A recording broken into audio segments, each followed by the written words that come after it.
მოგესალმებით, მე გახლავთ ექიმი კარდიოლოგი ელაცაბიძე. დღეს საუბარი გვექნება მომატებულ არტერიულ წნევაზე და მასთან დაკავშირებულ პრობლემებზე. საკითხი საკმაოდ აქტუალურია, ამიტომ კვლავაც რჩება მრავალი კითხვა. უპირველესად უნდა ვთქვათ, რომ მომატებულ არტერიულ წნევად მოგიხსნება ციფრები 140-90-ზე და მეტი.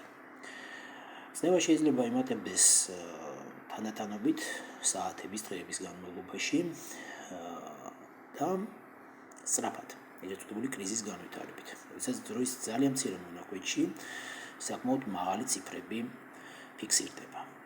თუ წნევა თანდათანობით იმატებს, ამ დროს ჩივილები, რა თქმა უნდა, მძაფრი არ არის. და დისკომფორტი, რომელსაც პაციენტი გრძნობს, შეიძლება ახსნას სხვადასხვა მიზეზით. და არც კი დააფიქსიროს არტერიული წნევა. შეეხება სწრაფ მომატებას, ანუ კრიზის განვითარებას. აქ რა თქმა უნდა, ჩივილები მძაფრია.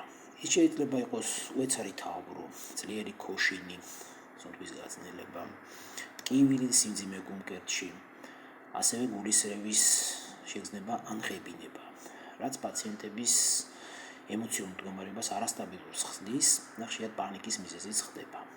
რა თქმა უნდა, ამ დროს უპირველესი რაც უნდა გააკეთოთ, თუ თქვენ ეს შეძელით, თუ რა ოჯახის წევრმა ან ახლო მყოფმა პირმა უნდა 112 საშუალებით გამოიცეცხოს სასწრაფო სამედიცინო დახმარების ბრიგადა, დრო არ უნდა დაიკარგოს და ადგილზე მოსული ექიმის სპეციალისტი გადაწყვეტს პირველადი დახმარების ტაქტიკას.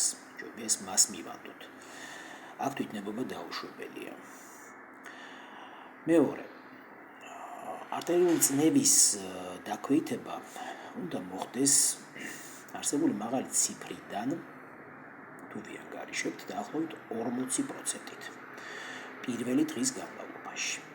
ხოლო სრული ნორმალიზაცია უნდა მოხდეს 48-72 საათის განმავლობაში. თუ ასეთი ტემპით მოხდება არტერიული წნევის დაქვეითება, ეს მედიკამენტოზური იქნება თუ სხვა საშუალება, შესაბამისად ორგანიზმი ამას უფრო მარტივად, ადვილად გადაიტანს. არ ჩაერთვება მძაფრი კომპენსატორული მექანიზმები, რომელიც თქვენთვის შეიძლება საზიანოც კი იყოს.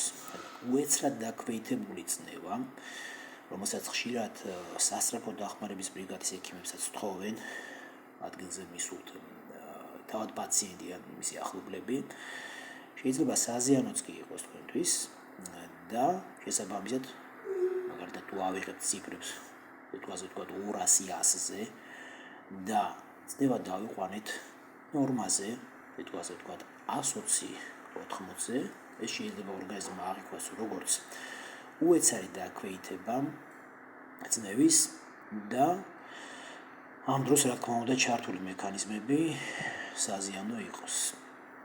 იზრდება მიოკარდიtis ინფარქტის და ინსულტის განვითარების რისკები. ამიტომ უეცდებით თვითნებობას და შესაბამისად წინააღმდეგობის გაწევას ექიმისთვის, რადგან მან იცის თუ როგორი ტაქტიკით წაიყვანოს აღნიშნული მდგომარეობა, ანუ პირველადი დახმარება. საერთოდ უნდა აღინიშნოს ამ დროს, რომ ერთ მნიშვნელოვან პრობლემას ვაწყდებით. სასწრაფო დახმარების მოსვლამდე ხშირად ხდება ოჯახის წევრების მიერ, ახლობლების, მეზობლების, მეგობრების მიერ შემოთავაზება სხვადასხვა მედიკამენტის. ჯგუფები საკმაოდ განსხვავებულია მათი მოქმედების მექანიზმებიც და დაუშვებელია აღნიშნული მედიკამენტების მიღება, რადგან შეიძლება ისინი თქვენთვის საზიანოც კი აღმოჩნდეს, რადგან ყველა მედიკამენტს კონკრეტული ჩვენება აქვს და თქვენი მდგომარეობა შეიძლება არ შეესაბამებოდეს მათი მოქმედების მექანიზმს. ამიტომ კიდევ ერთხელ ვიმეორებ, აქ თვითნებობა დაუშვებელია და დაელოდეთ სასწრაფო დახმარების ბრიგადას. ერთადერთი რაც თქვენ შეგიძლიათ გააკეთოთ, ეს არის დაჭდეთ ან დაწვეთ თუ ამის საშუალება გიძლევათ და მშვიდ მდგომარეობაში, რამდენადაც შესაძლებელია, დაელოდოთ სასწრაფო დახმარების ბრიგადის მოსვლას. საერთოდ რომ ავხსნათ მეტნაკლებად თუ რამ გამოიწვია არტერიული წნევის სწრაფი მომატება, ან თუნდაც თანდათანობითი და მნიშვნელოვანი ციფრების დაფიქსირება, უნდა გავიხსენოთ. პირველი, ხომ არ გამოვტოვეთ დანიშნულებაში რომელიმე მედიკამენტი, რომელიც მნიშვნელოვანია და მან გამოიწვია წნევის მომატება. მეორე, ხომ არ მიიღეთ ისეთი მედიკამენტები დამატებით, სულ სხვა პათოლოგიაზე ან სხვა ჩივილის დროს, რომლებიც თავად იწვევენ ჰიპერტენზიას.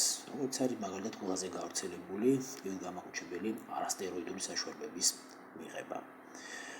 შემდეგ ხომარ შეცვალეთ დოზირება თქვენ დაუნებურად მედიკამენტის. ყველა ეს აღნიშნული მდგომარეობა თავისთავად ხელს უწყობს ჰიპერტენზიის განვითარებას. ეს რაც ახსნადია, თუმცა რჩება გარკვეული მექანიზმები, რომელიც შეიძლება ექიმაც ვერ განმარტოს. რა თქმა უნდა, ეს ბოლომდე არ არის დადგენილი, მაგრამ ისი მიღწევაც შეიძლება კვალიფიციური დახმარების დროს, ეს არის წნევის სტაბილიზირება, სრული დანიშნულების შედგენა და აღნიშნული დანიშნულება თქვენ უნდა გადასცეთ შემდეგ კურნალ ექიმს, რომელიც განსაზღვრავს შემდგომ ტაქტიკას, რომ აღარ განვითარდეს აღნიშნული მდგომარეობა.